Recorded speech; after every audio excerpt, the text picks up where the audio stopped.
بسم الله الرحمن الرحیم. الحمد لله والصلاة والسلام علی رسول الله و علی آله و صحبه و من والاه. اما بعد، بینندگان عزیز و محترم، عرض ادب و سلام دارم. السلام علیکم و رحمت الله و برکاته.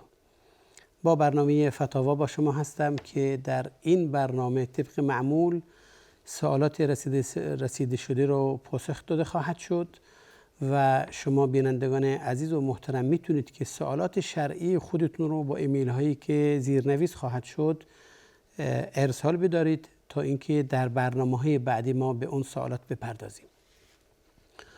سوالاتی هم اکنون روی برحال در دست بنده قرار داره که اولین سوالی که برنامه‌مون رو انشاءالله باش آغاز خواهیم کرد اینه که برادری داره به هر حال درد دلش رو همچنین داره بیان میکنه که میگه که السلام علیکم و رحمت الله. و علیکم السلام. بله، میگه چند سالی است که از ازدواج هم میگذره، اما چند ماهی است که مادرم با همسرم رابطه خوبی نداره. پدرم به دفاع از مادرم مرا سرزنش میکنه و اخیراً از من خواسته که خانم رو طلاق بدم، در صورتی که ما خیلی همدیگر رو دوست می‌داریم و ایشون هیچ کم و کاستی برای من نمیذاره. نمیدونم چکار کنم، روانی شدم. لطفاً راهنمایی کنید و اگر حرف پدر رو نپذیرم آیا گناهکار هستم یا خیر؟ که به هر حال در دریاش ان شاءالله که خداوند براش فرج حاصل کنه زیاد هست. سوالش مشخص شد و این که به هر حال ایشون زیر فشار پدر و مادر والدین هستند و همچنین از طرف دیگه محبتش نسبت به همسرش و خوبی‌های همسرش نسبت به ایشون که به هر حال ایشون صلاح رو در اطاعت از پدر نمی‌بینن و راهنمایی میخوان. حالا مشخصه. ببینید، خداوند زمانی که اطاعت والدین رو واجب گردونده تا زمانی که بیان فرموده که مصلحت به هر حال در بر داشته باشه. اگر مصلحتی در بر نداشته باشه اطاعت اونها یا اینکه ضرری داشته باشه بر خود اون فرد یا بر جامعه یا بر هر چیزی ضرری همراه داشته باشه اوامرشون اطاعت نخواهد شد.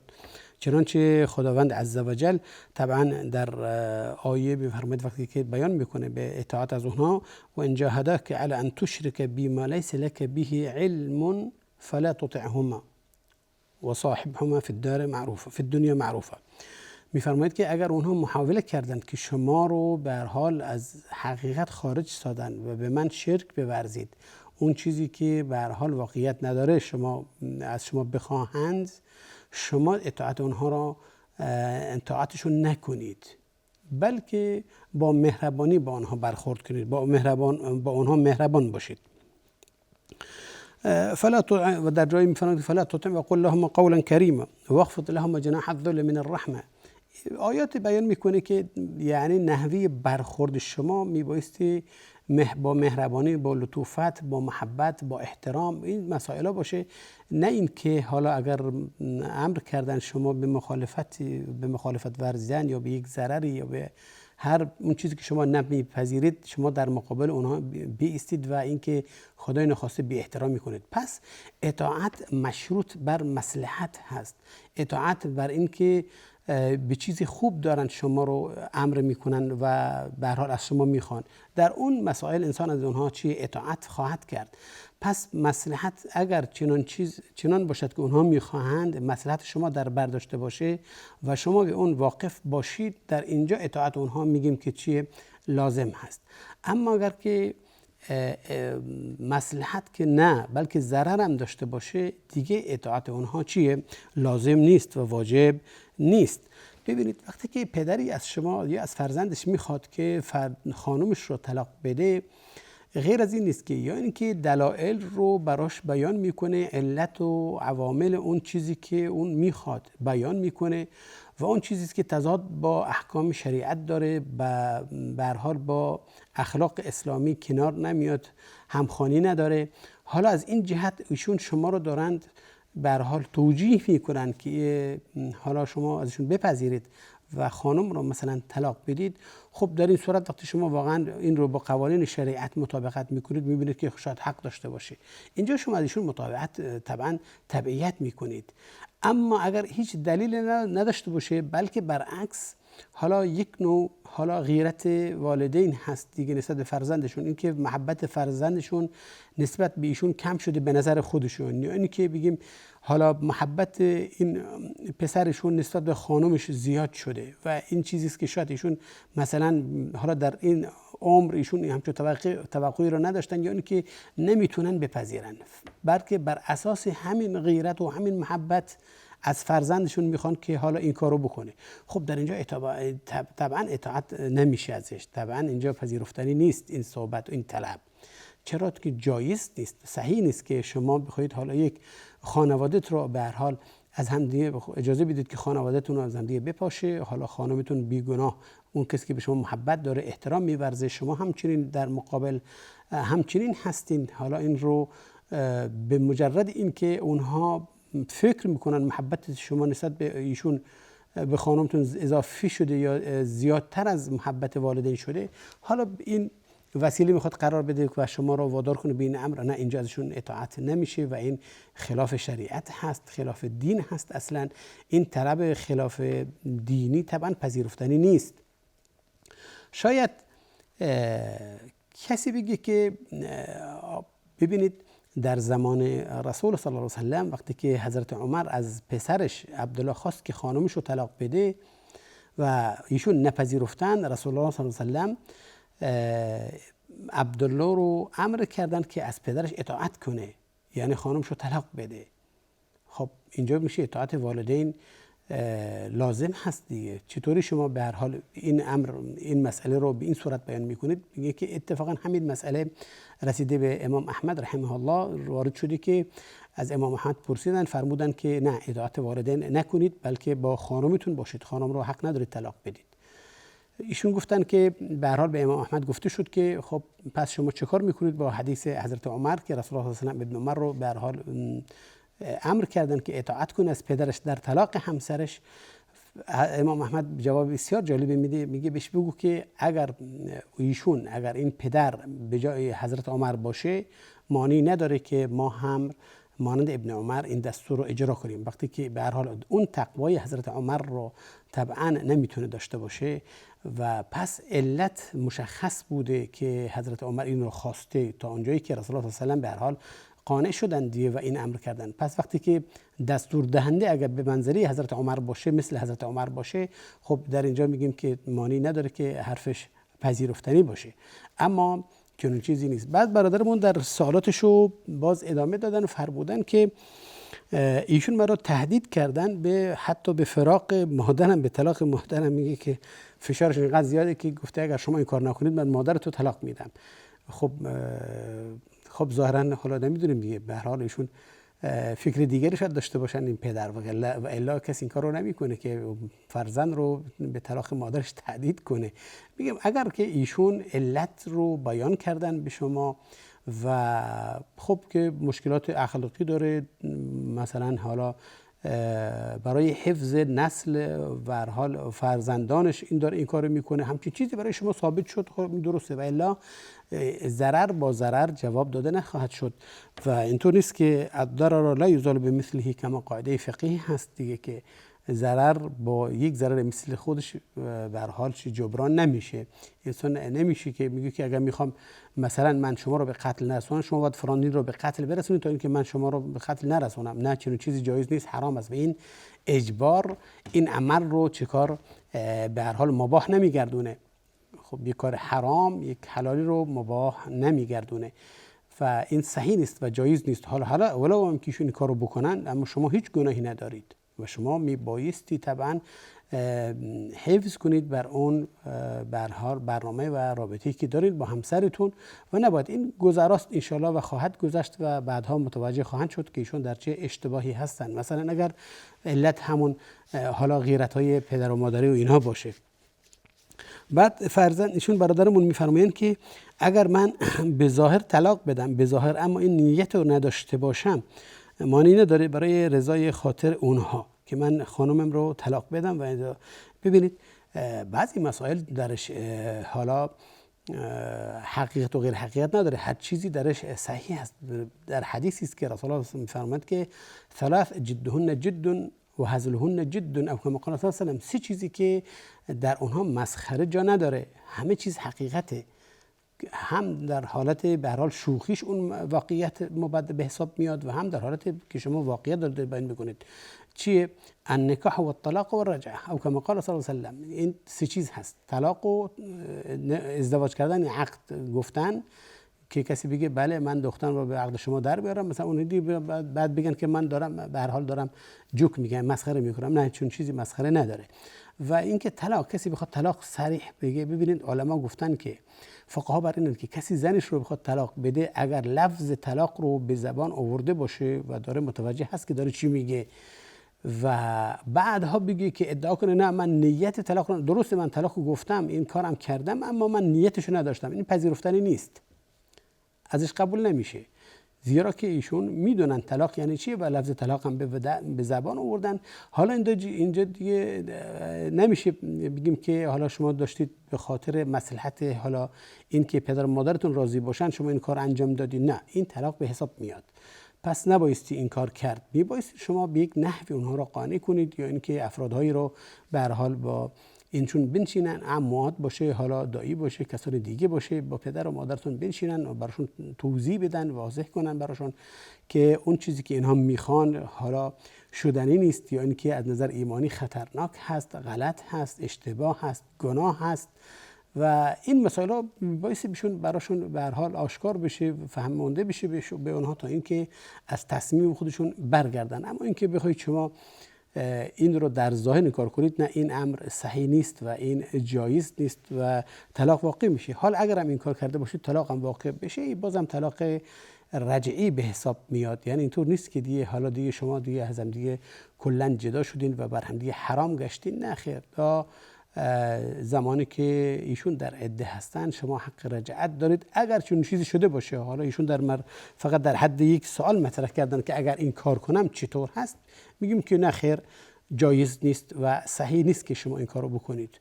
حالا اگر خدای نخواسته این کار شده باشه، میگیم که حالا یک طلاق واقع شده، هرچند هم که شما تصمیم نداشتین اما برای رضایتش بوده، رضایت والدین بوده و شما دو تا دیگه به هر حال فرصت دارین و میتونید هم به زندگی همون اولی خودتون چیکار کنید، برگردین و زندگیتون را ادامه بدین. انشالله که به هر حال برادرمان مشکلشون حل بشه و جواب سوالشون رو گرفته باشن. ممنون از سوالتون. برادر بعدی یا سال بعدی که برادری باز مطرح فرمودند، میفرماید که یک آب انبار داریم میسازیم و بعضی وسایل از گچ و سنگ و اینها کم آوردیم، ولی در نزدیکی ما مقبره هست که در اونجا سنگ‌های برده شده، سنگ اونجا هست، یعنی ما میتونیم از این سنگ، بعد میگه که نه ببخشید، میگه که ما از اونجا سنگ برداشتیم برای آب انبار. به این ادعا که هر دو عمل خیر هست، آیا این کار ما اشتباه است یا نه؟ ظاهرا سوال مشخص شد، اما یک میان برنامه داریم. بعد از میان برنامه سوال رو انشاءالله جوابش رو بیان خواهیم کرد.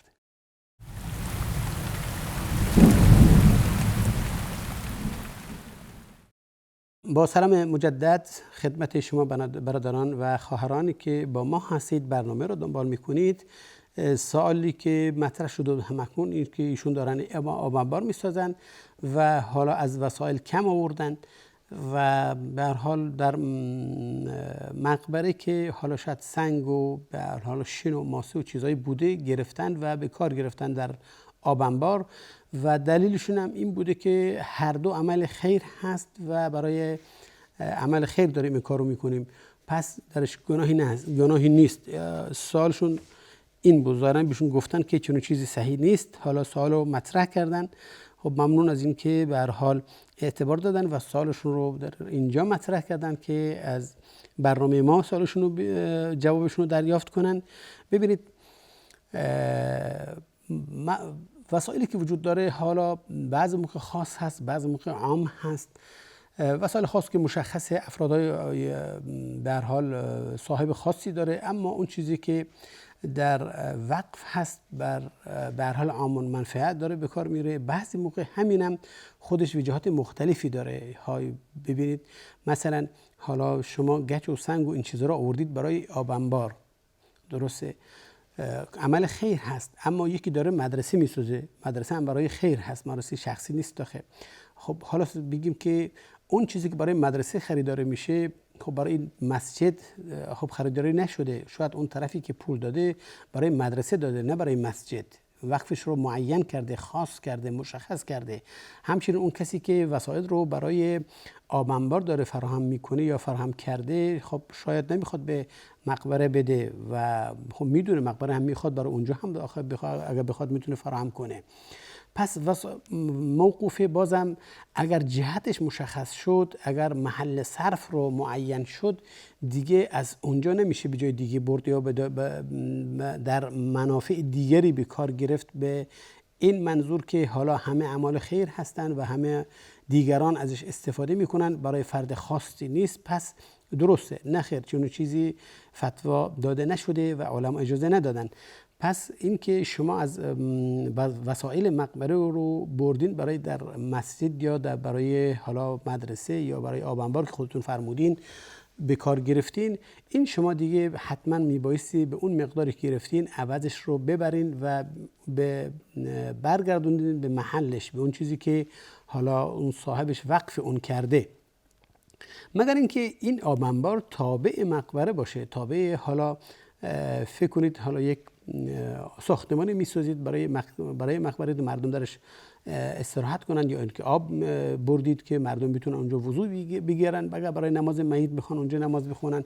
یعنی اون چیزی که شما انجام میدید تابع هست برای مقبره، در همچون حالتی مانی نداره، در همچون حالتی مانی نداره. مثل این که حالا مسجد وجود داره، شما دارید یک آب انباری برای مسجد میسازید و به هر حال که نمازگزاران و غیر نمازگزاران ازش استفاده کنن. حالا از وسایلی که برای مسجد وجود داره ازش استفاده میکنید، گچ هست، سنگ هست، شن هست، دیگر و مسائل دیگری که به هر حال در بنا به کار میبرن، شما از اونها استفاده میکنید برای همین مسجد، که برای همین آب انباری که تابع باشه برای مسجد. این مانعی نداره، زیرا که همه اینها جزء مسجد هست. یا اینکه اگر آب انبار شما هم تابع مقبره باشه، بگیم مانعی نداره، جزء تابع و جزء مقبره به حساب میاد.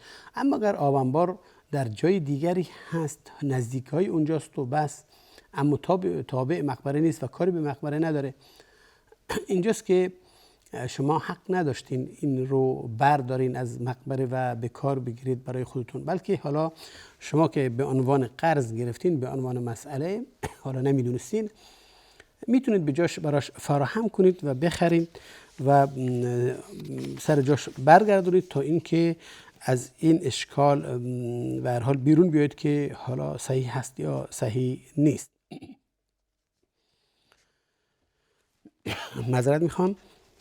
سوال بعدی ما، برادر میفرمایند که در منطقه‌ای که ما زندگی میکنیم قبیله است، یعنی هر قبیله برای اینکه افرادشون مشخص باشند علاماتی رو به هر حال بر دست یا صورت یا به هر حال جای بدن اونها میگذارن تا اینکه مشخص بشه که ایشون وابسته به کدام قبیله هستند. آیا این عمل شرعاً جایز هست یا مسائلی درش هست یا خیر؟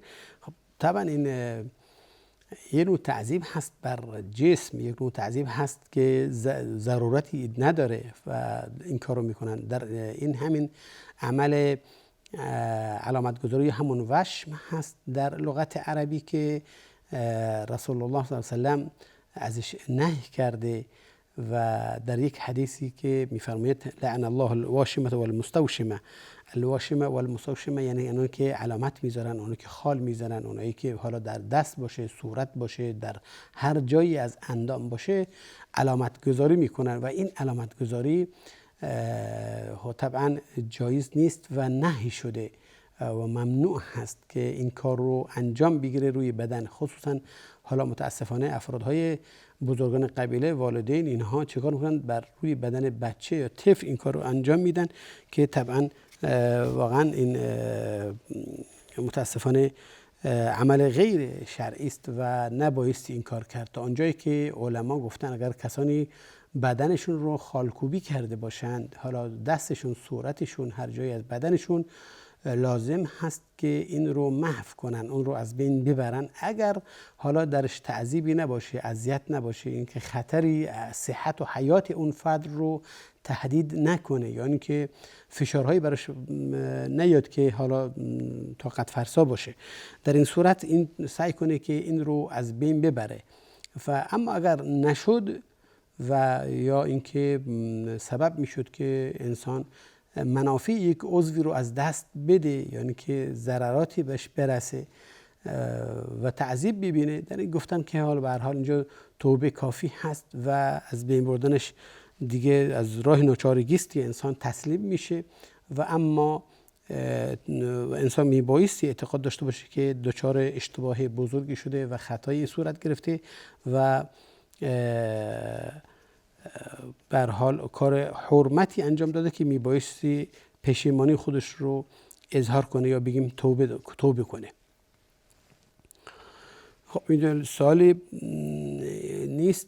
اینکه سوال بعدی ما که برادری باز فرمودن که حالا نمیدونم شاید هم خواهر باشه، فرمودن که خواهرم بعد از ازدواجش که 1 سال یا بیشتر نگذشته بود از شوهرش طلاق گرفت و دقیقاً میگه که 2 ماه بعد با کسی دیگر ازدواج کرد. الان بعد از چندین سال متوجه شدیم که این ازدواجش حالا درست نبوده، زیرا که عده به عنوان به هر حال زمان به عنوان عده ایشون نگذراندن. حکم چیست و اگر راهنمایی بفرمایید ممنون میشم. بله، متاسفانه بعضی موقع انسان نسبت به جهالتی که داره نسبت به احکام و نسبت به دینش و این مشکلات پیش میاد و حقیقتا زندگی رو به هر حال حتی به خطر میندازه. انسان اون موفقیتی که باید داشته باشه، اون محبت هایی که باید داشته باشه سبب میشه که پیش نیاد، یعنی که ما این به هر حال رو به تاریکی رو بیاره.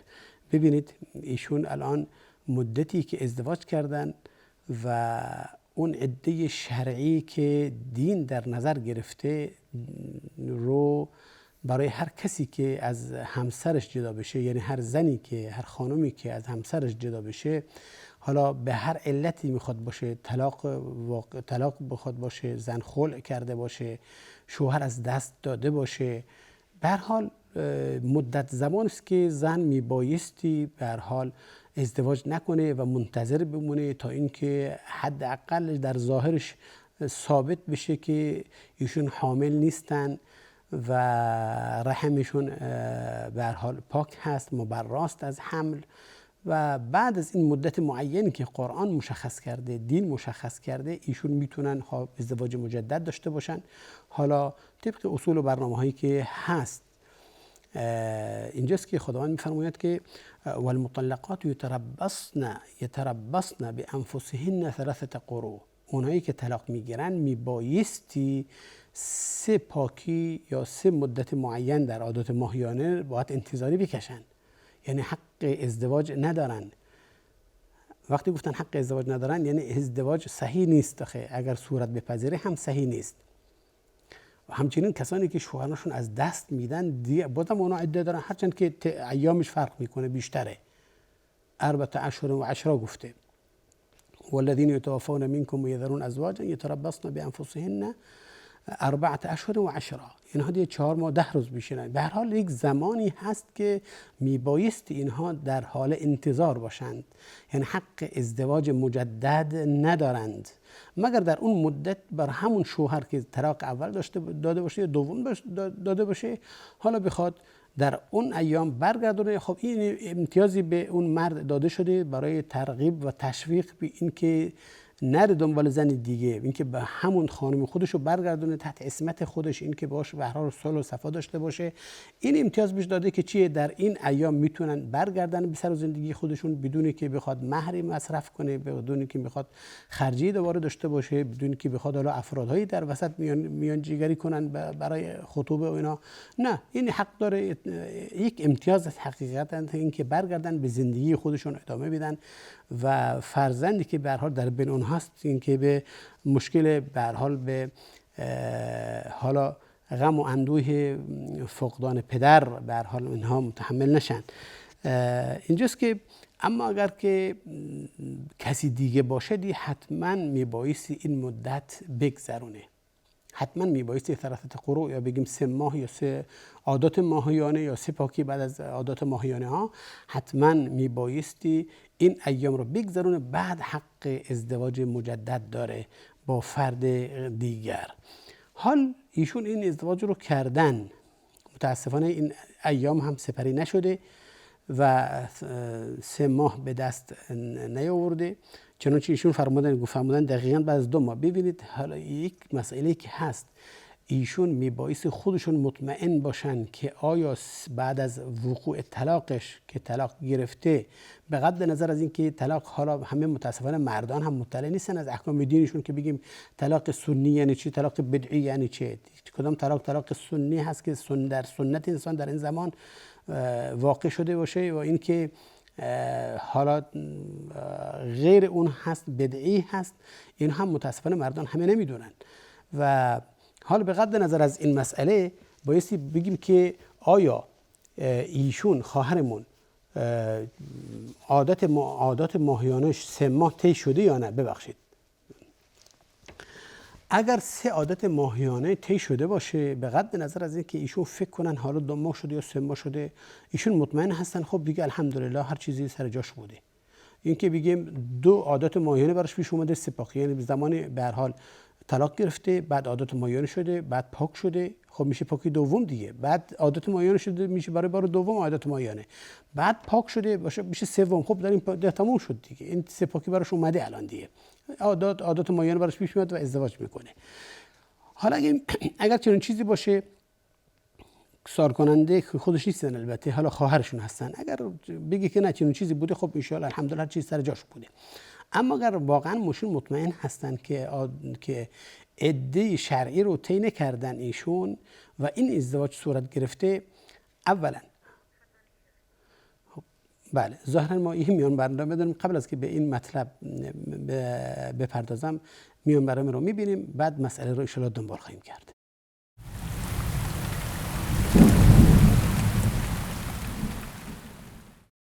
با سلام دوباره خدمت شما بینندگان عزیز محترم که با ما هستید و برنامه رو داریم با هم دنبال میکنید. عرض شد که حال اگر این واقع شده باشه، یعنی این در قبل از انتهای این مدت که میبایست انتظار بکشه یا عده هست به اصطلاح، ایشون ازدواج کردن، حالا این مسائل ایشون طبعا میبایستی حالا باید این صورت بپذیره. اول اینکه ازدواجشون باطله، ازدواج دومش باطل هست، شرعاً درست نیست و صحیح نیست.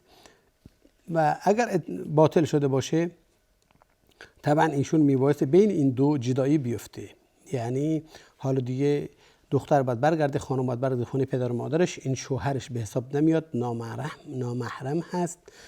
و حتی اگرم فرزندی داشته باشن، شاید فکر کنید که چندین سال گذشته باشه فرزند داشته باشه، اصل اینه که اینها با هم دیگه نامحرم هستن الان و مرتکب حرام شدن و از اونجایی که اینها نمیدونستن و جاهل بودن نسبت به این امر، حالا گناهی براشون نوشته نمیشه انشاءالله چون نمیدونستن، اما حرمت فعل طبعا باقی بوده و همون سبب حرمت باعث شده که به هر حال ابطال عقد دومی باشه، یعنی که اصلا منعقد نشده، اینکه باطل شده. علی کل حال جدایی بیفته و توبه کنن در این مسئله.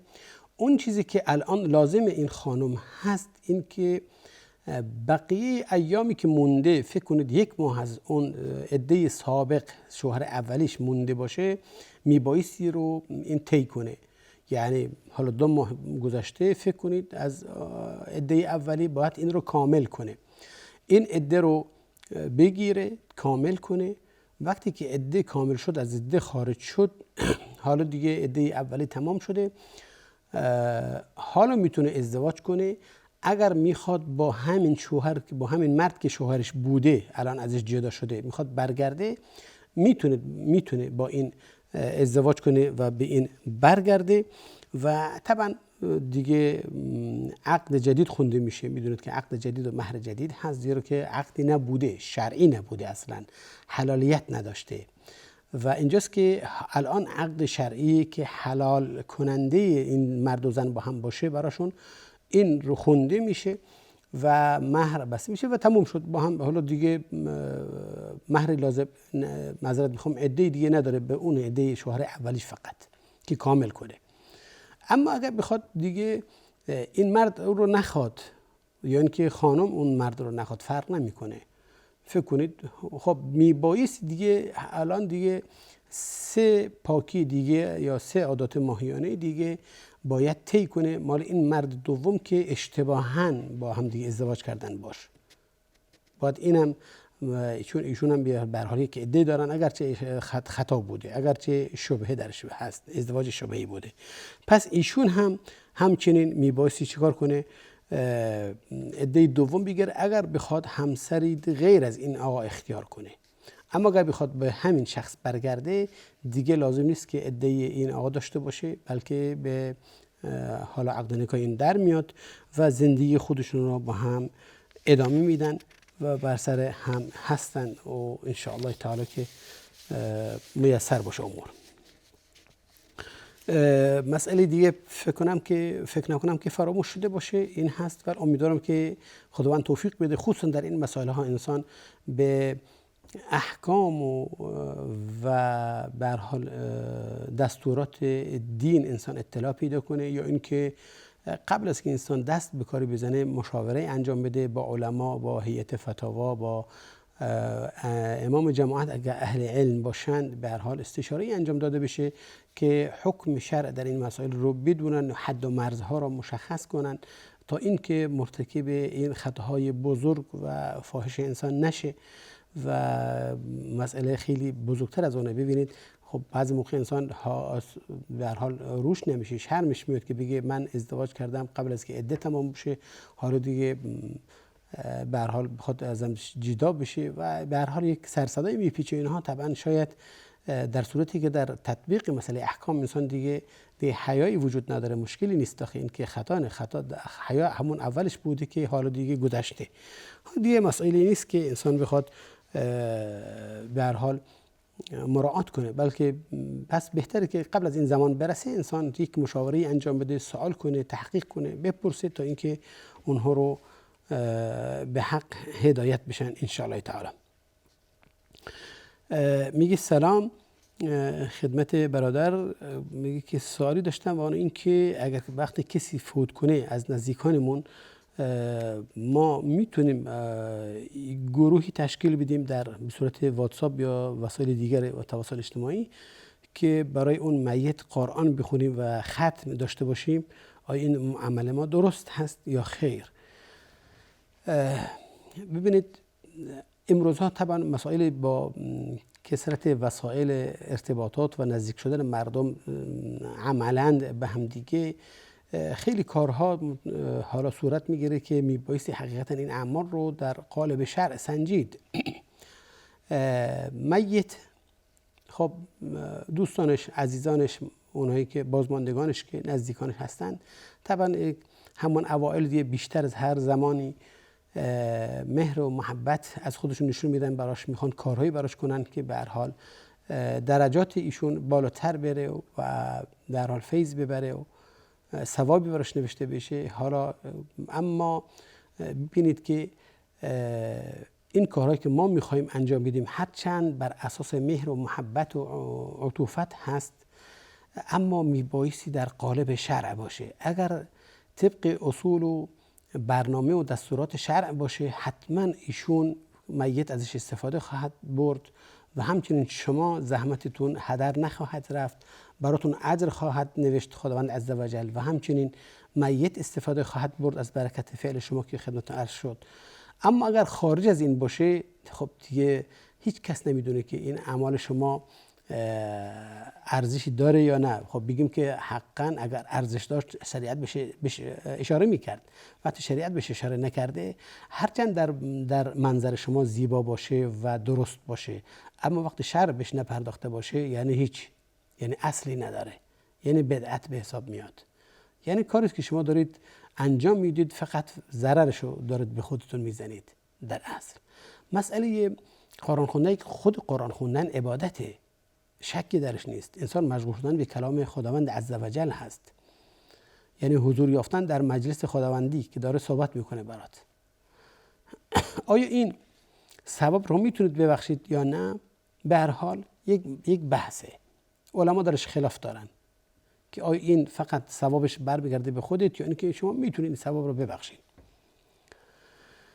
پس این مسئله درش خلاف است. مثل دعا نیست که شما بخواید دعا کنید برای میتتون، طبیعی است که دعا قبول خواهد شد بنا به وعده خداوندی. صدقه هست که طبعا در شریعت اصل داره، ترغیب شده، تشویق شده و سوال شده برای میت. رسول الله فرمودن بله درست هست، حج درست هست، در روزی گرفتن به جای میت در حدیث هست، درست هست. اما مثلا که کسی قرآن بخونه، فاتحه، ثواب فاتحه قرآن رو به هر حال یا ختم قرآن رو بخواد ببخشه به کسی دیگه، این علما درش قیل قال دارن. حالا از این بدتر این که شما یا کسی بیاد افرادهایی رو اجیر کنه، یعنی حق الاجر بهشون بده تا اینکه قرآن براشون بخونید که اینها دیگه بخوان ببخشن اون چیزی که خریدن به پولشون، به میتشون میخوان کاری براش کنن اما نمیدونن چطوری آخه کار رو انجام بدن.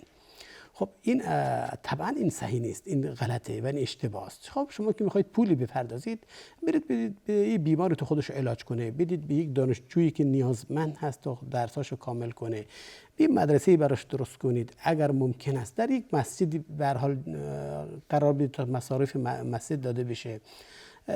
فقراهی هستن که حقا نیازمند هستن برای حتی امروزه برای تعمیر حداقل زندگی روزمرهشون. حالا شما به اونها بدید، این درش حتما در همه اینها اجر و ثواب هست. اما اینکه شما به یک آقای به هر حال معذرت میخوام، حالا میگن گردن کلفت از این مسائل ها بهش بدید که بخواد بخونه، حالا چطوری خونده، صحیح خونده، اشتباه خونده، غلط خونده، حقا خونده یا نخونده، به هر حال میخواد به این بدین که حالا چیکار کنید براتون همچون کاری انجام بده و اینو تقدیم کنه به میتتون یا نه.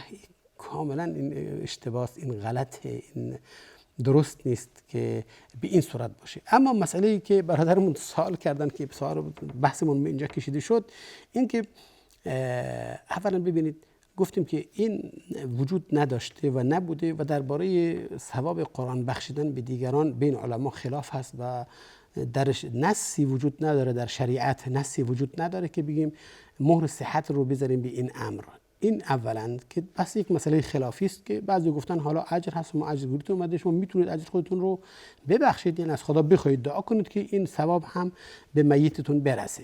خب بعضی علما این رو قبول کردن، این از این جهت که شما زحمت کشیدین، خودتون زحمت کشیدین. اما این که ما میخوایم یک برها مجموعی رو جمع کنیم، به دست بیاریم، حالا هر کسی در منزل خودش، هر کسی هم یک سهم و نصیبی داره و از این 30 جزء قرآن هر کسی جزئی بخونه، هیچ کدوم با هم نیستند که همدیگر رو به هر حال حالا استماع داشته باشن یا با هم بخونن. نه، هر کسی در منزلش چه ساعتی کی خونده هم والله اعلم کسی نمیدونه. بعد حالا اعلام میکنه من خوندم، اونم میگه من خوندم، حالا میخوایم این رو به عنوان ختم حساب کنیم که ببخشیم. اولا که این ختم حساب نمیاد. این ختم قرآن نیست. ختم قرآن اینه که من از اول بسم الله الرحمن الرحیم الحمدلله رب العالمین شروع کنم تا اینکه برسم به آخرین کلمه در سوره ناس، من الجنة والناس، همه رو بخونم، یا اینکه خودم بخونم دیگری داره گوش میکنه، این کسی رو بخوره، من دارم گوش میکشم، من هستم، من مستمع هستم، خب متابعت دارم میکنم، یاد میگیرم و اشتباهاتش رو میگیرم مثلا. حالا اینجاست که این میشه ختم قرآن. اما اینکه کسی در منزل خودش حالا چه ساعتی داره میخونه و چه جزئی داره میخونه و اینها هر کسی برای خودش یک برنامه داره، این به عنوان ختم قرآن اعتبار پیدا نمیکنه. قرآن ختم نشده عزیزم برادرم. اینجاست که نمیشه گفت این ختم قرآن ما داریم میبخشیم به فلان. نه، خب بگید براش دعا کنید دیگه. خب معنی نداره که امروز بعد از مغرب دوستان عزیزان هر کس برای میتمون دعا کنن، بعد از نمازشون نماز سنتشون دعا کنن. خب معنی نداره. دعوت هست، ترغیب هست به یک عبادت و اینکه یک دعا کنیم برای عزیزی که انسان از دست داده باشه. اما اینکه حالا ما یک گروپ رو تشکیل بدیم در واتساپ، در حالا در تلگرام، در هر چیز دیگه باشه، برنامه‌ای که هست، هر کسی یه جایی از قرآن رو بخونه و بعد بخوایم حالا بعد از عشاء بشینیم که حالا دعا کنیم که ثواب قرآن خوندن و یا ختم قرآن رو بده به میتمون. این هیچ اصلی نداره و بهتره که مشغول شدن به این امر که درش خلاف باشه یا این که اصلا بگیم که بعضی علما رد این دادن، ها چیزایی رو ما اختیار کنیم که همه درش اتفاق داشته باشن. حتی صرفی هم نداره، معنی نداره. خب دعا کردن، بعد از نمازتون براش دعا کنید، بعد از نماز سنتتون دعا کنید، در هر وقتی که شما بخواید براش دعا کنید. نیم شب بلند شید نماز بخونید، دعا کنید. هم خودتون اجر میبرید، هم خودتون به خداوند نزدیک میشین، هم اون ثواب میبره، اون درجاتش بالا میاد. صدقه بدین، اگر واقعا میخواید خرج کنید صدقه بدین. همچنان که خدمت عرض شد، یک مریضی و بیماری رو به هر حال کمک کنید تا که شفا پیدا کنه. کسی واقعا دردش علاج بشه، خب نجات پیدا کنه از مرگ، همیشه ثوابش همیشه هم برای شماست، هم به اون میت خواهد رسید. وسایل میدونید که به هر حال جهت خیر خیلی الحمدلله زیاد هست. حالا چرا ما خودمون رو مشغول کنیم به یک امری که درش خلاف باشه یا صحت نداشته باشه؟ و اینجاست که حالا دیگه صداوار نیست که خودمون رو مشغول کنیم به چیزی که حالا ما بگیم که حالا ضرر اگه نداشته باشیم فایده ای هم شاید نداشته باشه. ظاهرا ما وقتمون به پایان رسیده و تا برنامه‌های بعدی انشالله همه شما را به خداوند بزرگ میسپارم. سبحانك اللهم و بحمدک، اشهد ان لا اله الا انت، استغفرك و اتوب الیک. و السلام علیکم و رحمت الله و برکاته.